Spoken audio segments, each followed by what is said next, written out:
வணக்கம் சொந்தங்களே. தினம் ஒரு தகவலில் உங்களை சந்திக்கிறதுல ரொம்ப மகிழ்ச்சி அடைகிறேன். தினம் தினம் என் வாழ்க்கையில் நடந்த தகவல்களை தான் நான் சொல்கிறேன். இதுக்காக நான் போய் வெளிநாட்டில், ரஷ்யாவில், அமெரிக்காவில்னு அந்த மாதிரி சொல்கிறதுக்கு எனக்கு இல்லை. என் வாழ்க்கையில் நடந்துச்சோ அதை தான் சொல்லுவேன். ஏன்னா கமெண்ட்டில் 2-3 பேர் கேட்டுருந்தாங்க. அதனால் இந்த வார்த்தையை சொல்கிறேன். இன்றைக்கி நான் என்ன சொல்ல போகிறேன் அப்படின்னா, நாங்கள் லைன் வீட்டில் குடியிருந்தோம். அதில் 5 வீடு. நாங்கள் அந்த ஃபஸ்ட்லேருந்து கணக்கு எடுத்துக்கிட்டிங்கன்னா 4வது வீட்டில் நாங்கள் குடியிருக்கிறோம். கடைசியில் ஒரு வீடு இருக்குது. இந்த பக்கம் ஃபஸ்ட்டு வீடு. அந்த ஃபஸ்ட்டு வீட்டில் ஒரு புருஷன் முன்னாடி இருக்காங்க. எப்போ பார்த்தாலும் அடிக்கடி அவங்களுக்குள்ளார வந்துக்கிட்டே இருக்கும். சண்டை சண்டை சண்டை. அந்த பொண்ணும் வாயடிக்கு பேசவே மாட்டாள். அந்த பையன் அதுக்கு மேலே கோவக்காரன். இப்படி 2 பேரும் சண்டை போடுவாங்க. ஒரு நாள் நான் வேலைக்கெல்லாம் போட்டுக்கிட்டேன். பயங்கர சண்டைங்க. முடியை பிடிச்சிட்டான் அவன். இல்லைன்னா அந்த பொண்ணு அடிச்சு விடுவா. அந்த பொண்ணுக்கிட்ட தான் அவன் நிறைய ட்ரிப் அடி வாங்குவான். அன்னைக்கு பலமாக போய் கை நல்லா மாட்டிக்கிச்சு. முடியை பிடிச்சிட்டு அவள் கீழே அவளும் என்னென்னவோ பண்ணுறா. ஒன்றும் முடியல. பிடிச்சிட்டு ஐயோ அம்மாவும் கத்துறா.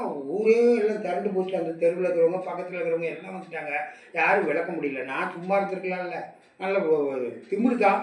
நான் போய் கையை பிடிச்சி அவனை நல்லா விலைக்கு உடுப்பான்னு எல்லாம் விலைக்கு விட்டு கூட்டிகிட்டு அவளை தள்ளி விட்டுட்டு அந்த பொண்ணை தள்ளி விட்டு போமா, இது போய் இப்படி அசிங்கப்பட்டு இப்படி சண்டை போட்டுக்கிறீங்களம்மா, திருப்பி சோறாக்கி சாப்பிட மாட்டீங்க, அப்படி இப்படின்னு சொல்லி இது பண்ணிட்டு இருந்தேன்.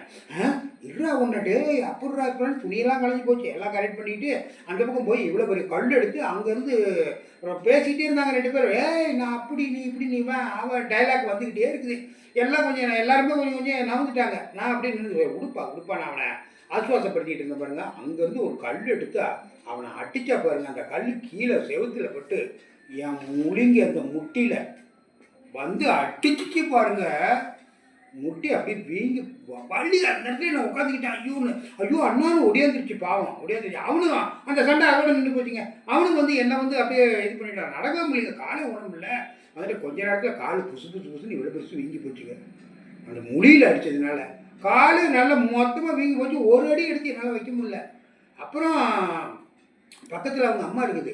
அப்புறம் அவங்க அம்மா ஒடியாந்து இந்த மாதிரி விஷயத்தை கேள்விப்பட்டு காலை போட்டு நல்லா விளக்கணை போட்டு நீ விட்டுச்சு. 5 நாளாக நான் வெளியவே போலிங்க. அன்றைக்கி சாயந்தரமே 2 பேரும் நல்லா தலைக்கெல்லாம் சீவிட்டு வெத்தலை போட்டு சினிமாவுக்கு போகிறாங்க. இப்போ எங்கள் வீட்டுக்காரர் சொன்னாங்க, பார்த்தீங்களா எதுங்க உங்களுக்கு இந்த மாதிரின்னு. அது எப்படிங்க பார்த்துக்கிட்டு கண்ணால் ஒருத்தர் அடித்தடி பட்டுருக்காங்கன்னா எல்லாரும் வேடிக்கை பார்த்துக்கிட்டாங்க. நின்றுட்டு இருக்க முடியும். போய் வேலைக்கு விட்டேன். இந்த மாதிரி நடந்து போச்சு. ஆனால் அவங்களுக்கு எதுவும் இல்லைங்க. 5 நாளாக நான் வேலைக்கே போகிறேங்க. வீட்டில் பயங்கர கஷ்டங்க. இதை நான் இந்த தகவலை சொல்கிறதுக்காக தான் உங்களுக்கு இது பண்ணேன். நாளைக்கு வேறு ஒரு இதில் சந்திக்கிறேன். பாய்.